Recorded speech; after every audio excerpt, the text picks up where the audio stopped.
ancient dragons began thousands of years ago, and the Erdtree capital came under siege, led by a gargantuan dragon named Gransax. The dragons wielded heavenly bolts of red lightning, and so the Knights of the Erdtree learned to fortify themselves against it, and stayed on the defensive until Godwyn the Golden delivered the decisive blow. He stood before another legendary dragon known as Dread Fortisax and defeated him. But instead of granting death, he showed mercy. He offered friendship, and it was with this act that the ancient dragons and the Golden Order truly became one. Years later, a dire plot was put into action, a plan to kill Godwyn the Golden. So a fragment of the Rune of Death was stolen from the Black Blade that was designed to contain it.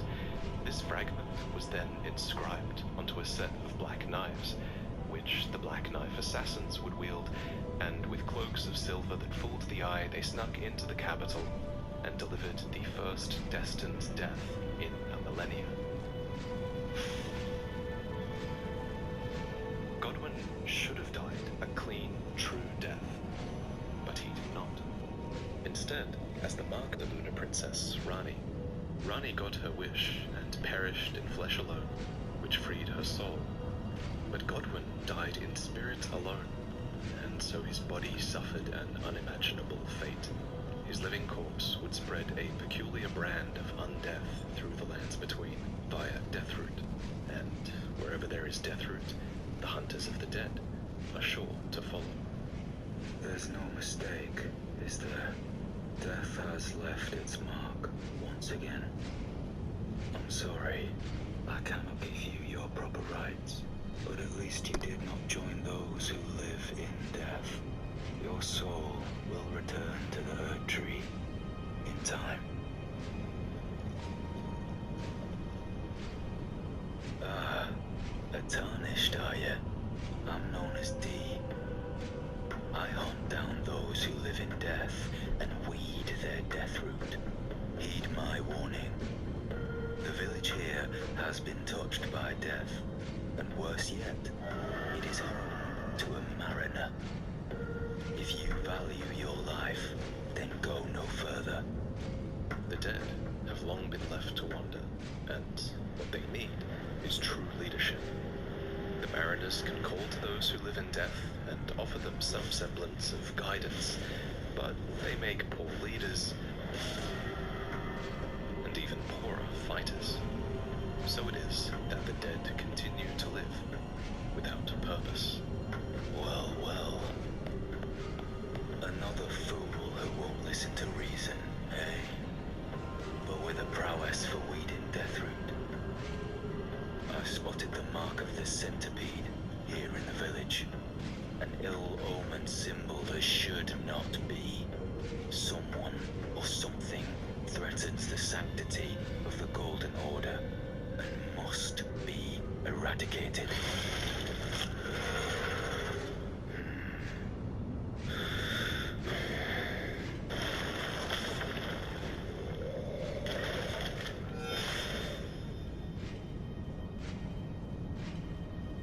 Claims to have seen the mark of the centipede in this village, and it seems he's talking about the Deathroot here, which is at the very heart of those who live in death.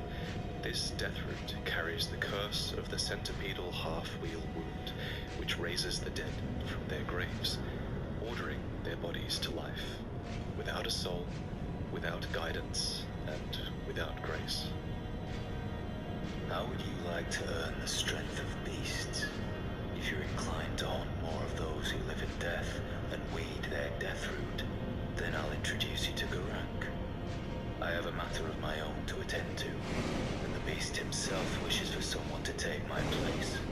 What say you? Very well. Show me your map. I've marked the location for you. It will lead you to Garank, the beast clergyman. The bestial sanctum lies past Faroum Great Bridge, deep within the Caelid Wilds, past the vulgar militiamen, who are short, brutal mercenaries, and the Blackblade Kindred, who are a patchwork of champions put back together with corpse wax. They're all here in defense of Garang. Or should I say, Malakath. He is Marika's loyal shadow that once kept the Rune of Death bound within his black blade. That is, until a piece of that death was stolen. Afterwards, he buried the black blade deep within his very self, so that no one could steal it, ever again.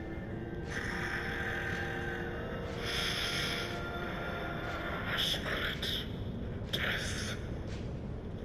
Feeding me. Suffused with the Rune of Death, Malakath now hungers for Deathroot, desperate to gather back what he strongly feels are the missing parts of himself.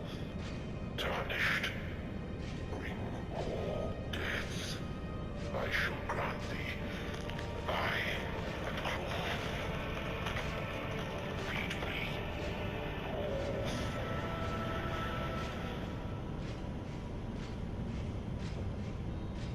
But there was a time before the Rune of Death was bound, and so there were other cultures of death, ways that were even practiced outside the lands between, where the Tarnished lived in exile. Greetings, great champion called by grace. I am Fia. Circumstances have compelled my stay at the Round Table Hold.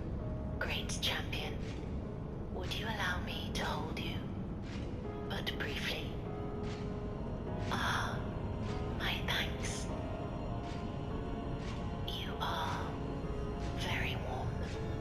I was known as a deathbed companion.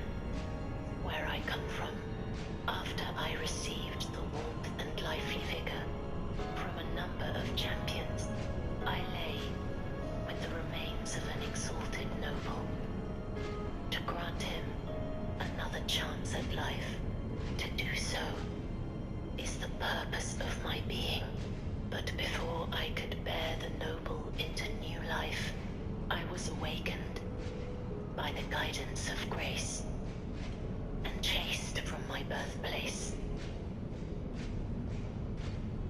Originally, the Deathbed Companions existed to provide a simple comfort to those who were dying, but at some point, it seems, it was discovered that a Deathbed Companion could use the vitality of others to birth dead remains into new life. And so, the Deathbed Companions became a tool, a path to rebirth for the privileged, who told the Deathbed Companions who to lie with and when, so that one exalted being might get a second chance at life. Despite all that, I still wish to be a deathbed companion. So please, let me hold you like this, as often as it takes. But it's not all about you. After all, you are not the only Tarnished that Fia lays with, and who knows what secrets are shared in her bedchamber.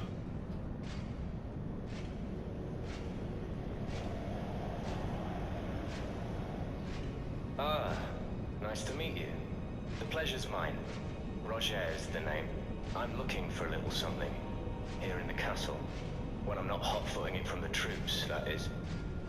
But enough about me. What are you doing here in Stormvale Castle? This place is bristling with Tarnished hunters, you know. They sacrifice our kind for grafting. Not exactly a place I'd stroll into without a purpose in mind. Many external threats have laid waste to Stormvale over the years, and now the castle is marred by mottled thorns that have worked their way through the tortured stone. The soldiers mutter that it's the curse of grafting that causes such an affliction, but some talk of its root being something much more sinister, hidden deep below the castle. That is why Roger is here, on a mission of his own. And as you square up against Godric, he is searching for the source of the mottled thorns. And he finds it. For the world has grown crooked, and if one intends to put it to rights, then they'd best understand what happened to make it that way, no matter the cost.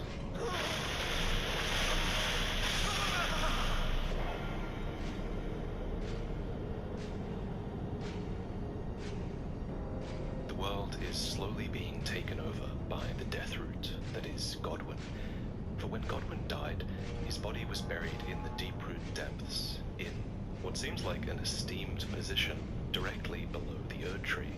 This would have been done in accordance with the practice of Erd Tree burial, a process which replaced destined death. For under Marika's Golden Order, death exists, but it is not the end, and the roots of the Erd Tree should call to all of the dead in time, reabsorbing them into the great tree where they may one day be reborn. Godwin, being a great hero, likely received the burial rites that placed him as close to the Erd Tree as possible, but this backfired horrifically, for the roots would instead take up Godwin's cursed essence, like a tree absorbs water, and spread the mark of the centipede throughout the lands between via Deathroot. So it is that those who live in death were born, and the hunters of the dead would follow. I serve the Golden Order, that I might put this crooked land to rights, following only the guidance of the great Elden Ring. Those who live in death fall outside the principles of the Golden Order. Their mere existence sullies the guidance of gold, tainting its truth. And so it is the vermin must be exterminated, down to the very last. The hunters of the dead are fanatics who are glad to have an absolute evil to contend with. But does such an evil even exist in the fundamentals of order? Are you acquainted with a man named Roger? You know, the piteous fellow hiding away on the balcony. He was a formidable spellblade in times past. Don't let his easy air deceive you.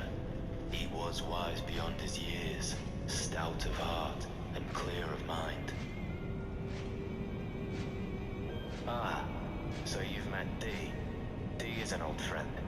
We found ourselves journeying together for a time, bound by our exploration of death. But our paths have since diverged, never again to cross. Though that's hardly an uncommon fate for two friends. No more, though.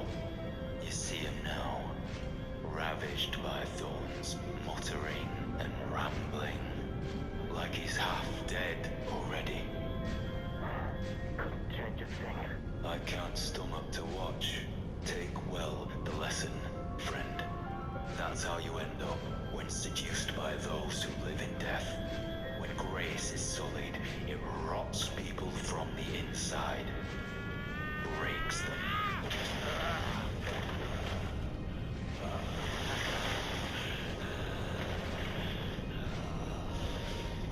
This is what the Golden Order has been reduced to. Godric, the runt of the litter, dependent on the strength of tarnished champions. But Fia's favor is bestowed upon her consorts. It allows them to ignore any aches or pains, for in death there is only peace. For in death there can be no sensation. Ah, you defeated Godric and claimed yourself a great rune. Looks like we both got what we wanted out of Stormvale, didn't we? Well done, friend. Always good to see you safe.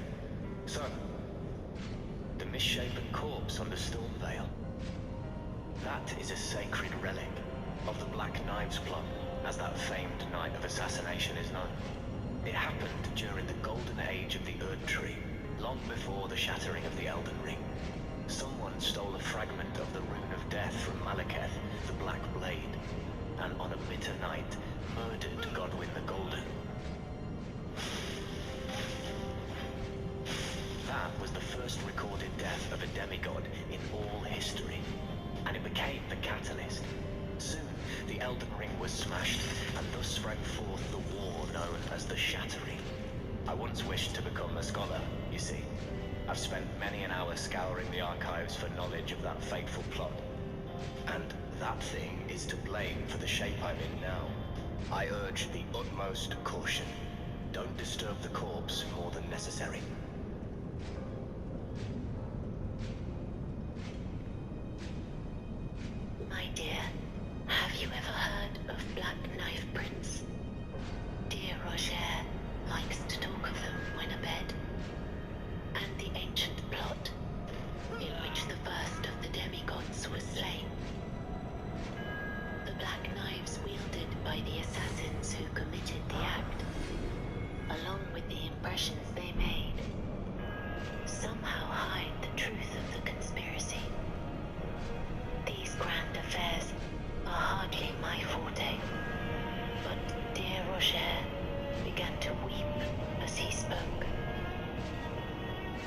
truth, I've heard tell from someone else about the Black Knife Prince that fascinate dear Roger so, but it wouldn't be right to give this to him, stuck as he is.